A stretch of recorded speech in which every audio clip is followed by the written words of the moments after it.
it's cleaner. I want to talk about Pirkei Avot. In the 3rd chapter of Pirkei Avot, we have the famous statement of Rabbi Chanina ben Dosa, who was a miracle man. He says, whoever's deeds are greater than his wisdom will be sustained. But if his wisdom is greater than his deeds, the wisdom will not be sustained, it will not last. 11 Mishnahs afterwards, we have again the statement of Rabbi Elazar ben Azariah, almost exactly the statement of Rabbi Chanina ben Dosa, except in reverse order. Rabbi Elazar ben Azariah would say, he whose wisdom is greater than his deeds, what is he likened to? Is he likened to a tree whose branches are many, but his roots are few, and the wind comes and turns the tree over.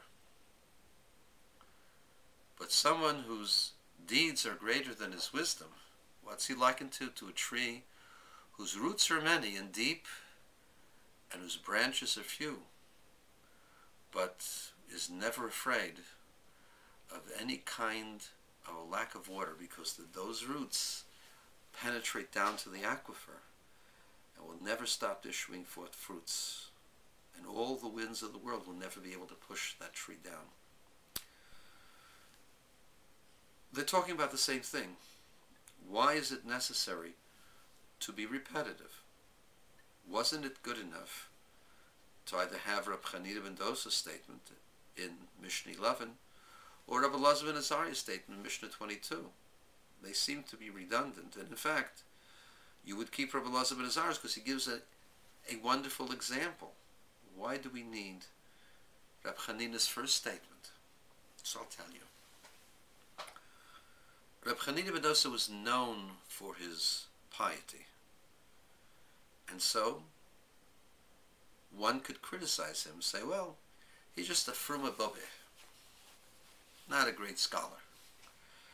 So he explained that his religiosity was what helped him with his wisdom, that whenever he said something, the law was that way, and that a man's deeds are what counts more than his wisdom, and the deeds allow that the wisdom should remain forever.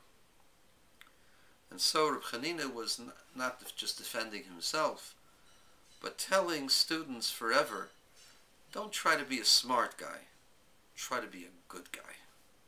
That's what you have to do. And if you're a good guy, your smarts will last forever.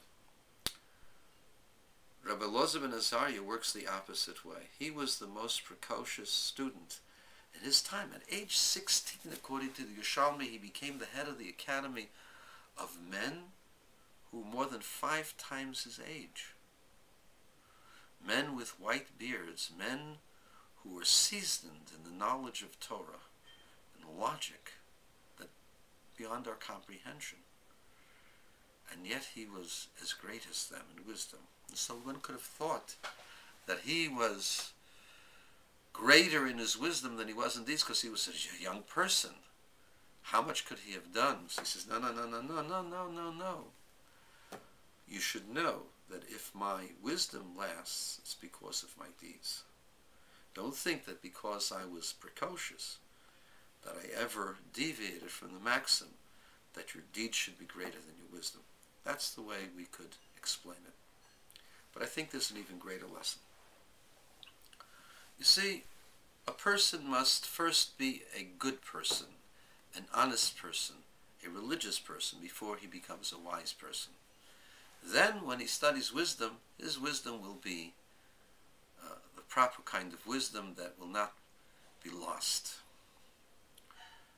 But what happens after the person has done all of those things and has reached the pinnacle of wisdom? What does he do then? So there, the person is at a crossroads. Should he continue studying and reach the highest levels of prophecy, the highest levels of insight in God's Torah? Or should he take up the responsibility of students? Students are actions, that's maasim.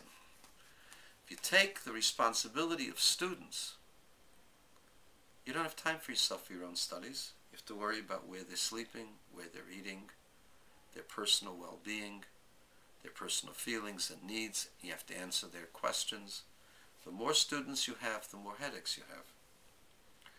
And yet we find that Rabbi Elazar ben Azariah, when he was elected as the head of the academy, you know what he did first? He increased the number of the academy by 400. 400 new students came in that day. Those students needed work. They weren't exactly the creme de la creme of the student bodies that had preceded them. And he was getting himself a big headache. He had to worry about their food, worry where they're going to sleep, worry about their clothing, worry about all of their needs. And guess what? He did it gladly. And so the example of Rabbi Elazar ben Azariah is talking about a person who's reached the pinnacle of wisdom after he's done all of his deeds properly. Then what? So Rabbi Elazar says, do and continue actions. Actions means students. Work with your students. And by working with students, you will reach the truth. You may not have many branches. You may not cover as much. But whatever you do cover with your students, your roots will reach the aquifer. They will reach the truth far deeper than if you would study by yourself. I had a teacher, Rabbi Meir Shapiro. He was known as the Naroler Rov, later in Israel the Naroler Rebbe. He came from the same family as the Belzer Rebbeim, and as such was considered a Rebbe by many Hasidim. I had the good fortune of studying with him for the better part of a year, perhaps a little bit longer, and he would answer my questions when I lived in Crown Heights. I was given a book of a sefer of his, in which his novel Insights into Halacha are written. There he argued with one of the greatest sages of the generation.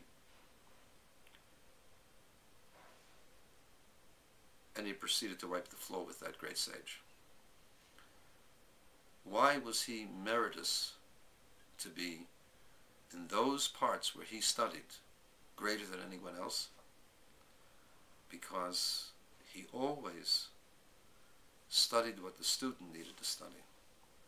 He took upon himself the responsibility of learning with others in order to inspire them and direct them and help them. I was one of his beneficiaries. He didn't need to learn with me, but I benefited greatly from him. And so, the actions of a Talmid Chacham are the responsibility of students. And by being involved with the responsibility of students, one reaches the depths of the Torah, and the Torah is true and will never be cast aside. Have a good Shabbos.